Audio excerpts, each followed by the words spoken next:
Am I on? We're good to go? I'm by myself. I don't have anybody that helps me with production. It's just a lonely little old me down here in the basement of the Landry residence. Anyways, it's The Egg. I'm John Spade, and this week I've been focusing on food. And I apologize for the glasses. Actually, they give a little bit of glare on my eyes, don't they? I've got them out today because I don't read so well. It's something that comes with age, as I discovered recently when I visit my optometrist. So necessary part of getting old, I guess, is that your eyes start to fail you. Anyways, on the food subject today, this is where I want to go because, man, it's so nice getting the feedback. People, you can do it out in the open on Facebook, on my Postures page, on my Tumblr page. You can even leave a comment on YouTube. You don't have to lurk around in the back corridors of my emails because I think other people would love to hear from you. So I'm not going to mention any names today because I think if this person wanted their name mentioned, they might have done it publicly, but they watched the movie Food Inc. after watching My Little Egg, and it was an eye-opener, to say the least. And you know, this person has decided after watching that movie that they are no longer going to eat chicken or pork. And there's probably going to be some other changes to the diet as well. Now, as somebody who is a reformed meatitarian, and when I'm talking meatitarian, I'm a guy who was raised Maritimers, God love them, they love their meat and potatoes. And that's how I was raised. It was meat in the morning, meat for lunch, and meat for dinner. You had to have your meat. And then you'd have something else to go along with it, you know. Nothing too crazy as far as the veggies. And God forbid, the only beans we ever ate were generally just your standard baked beans. Actually, I remember growing up, a treat was molasses and baked beans. Make the whole house smell wonderful, and homemade baked bread. It's got me thinking about something I want to cook up. Anyways, when you go to a different type of diet where you're cutting out a lot of the meat, and I guess there's groups out there right now that are trying to really get this whole movement going as far as, you know, reducing the amount of meat that you do consume. Meatless Mondays is a great one. You'll find it up on Twitter, and basically the group that's on there, it's just every Monday they choose not to have any meat. I'm sort of a meatless Monday, Tuesday, Wednesday, Thursday, Friday. Saturday, I might have a hamburger. Usually any meat that I consume is beef product. I stay away from chicken. There's a lot of reasons. Ethically, is just a monster because of the way the birds are treated. And of course, all the crap that they put into a chicken. If you haven't watched Food Inc. yet, that could really change your mind about the other white meat and the one that's good for you. You don't have to be a fanatic to live well, to be good to our environment. Everything in moderation, and you just control it. I've learned to literally have meat 1 or 2 times a week in that area. I feel great, and my energy levels, and this is something I can't stress enough, my energy levels since I've gone that route have gone up, I'd say probably 50 or 60%.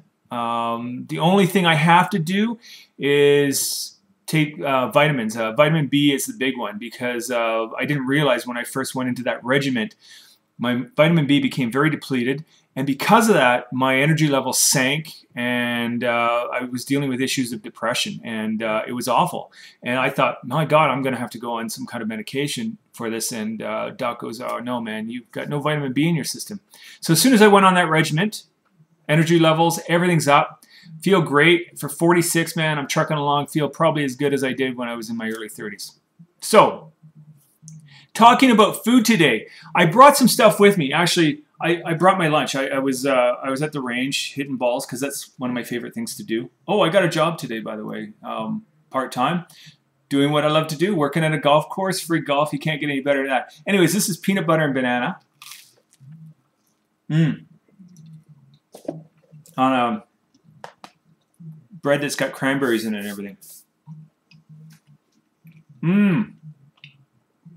So good. The basics. Anyways, peanut butter. I quickly want to touch on it because I do eat it. It's a really good source of protein. When I talk about moderation, this is one of those ones where moderation is key. You don't want to eat too much peanut butter, and I'll tell you why. In the United States, because agriculture, it's all about the turnaround. It's all about getting the crops in, getting them out. Big, big production. Peanuts have become necessary to cleanse the soil. So that's, in essence, what happens. Our peanuts are like big scrubbers. They put them into the ground. They take all the toxins out of the soil. So that's all the shit that's been sprayed on the plants to make them bigger and better and fatter and resilient to pests. That's all leaching into the soil. So they put peanuts in there. Peanuts suck it all up and goes into your big jar of peanut butter.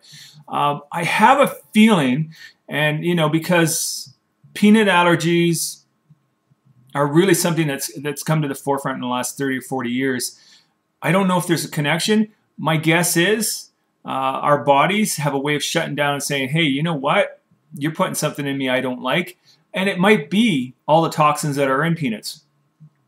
I think for most of us, our bodies are created in such a way that we have an ability to filter out a lot of the crap. So we can handle a fair amount of it. And that's why I say moderation. If you go beating yourself up about everything that you eat, you're going to become neurotic, and it's going to drive you crazy. I brought a couple other things down with me, just because I really want to touch on food and how important it is. You don't have to read every label, but there's keys to eating well and to doing your body good. First one I want to show you is, this is no name brand Pear Halves.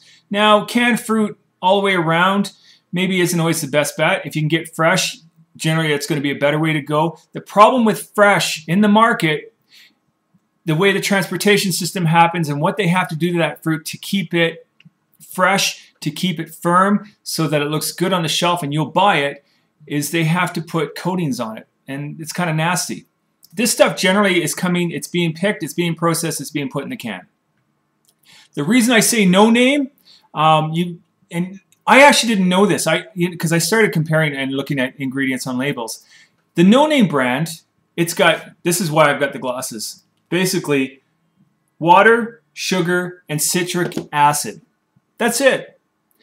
The big brand name fruit that you can get on the shelf, it's got a couple extra ingredients, and I'm not really sure why those ingredients are in there, but it was a pretty easy choice to make, and it tastes really great, and it's a lot cheaper. So eating well, eating organic, and putting good things in your body doesn't necessarily have to cost more money. I don't know how many of you shop at Superstore, and for those of you who are in the States that watch the egg, you might have something like it. President's Choice, they make a couple of great products. Actually, they make a lot of great products now, and I really love them because they taste good. And it falls into my 5-ingredient rule, where basically you read the ingredients on most of these products that President's Choice is putting out, and there's 4 or 5 ingredients, and that's all there is to it. This pancake batter, which I made some here the other day for dinner. We had pancakes for dinner. It was awesome. Organic enriched wheat flour, organic cane sugar, cream of tartar, baking soda, and salt. That's it. It doesn't get any easier than that. It's convenient, and it's not outrageously priced.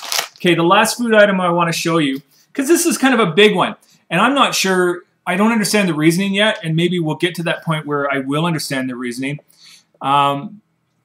People unfortunately think that diet, anything in front of anything, is the better way to go.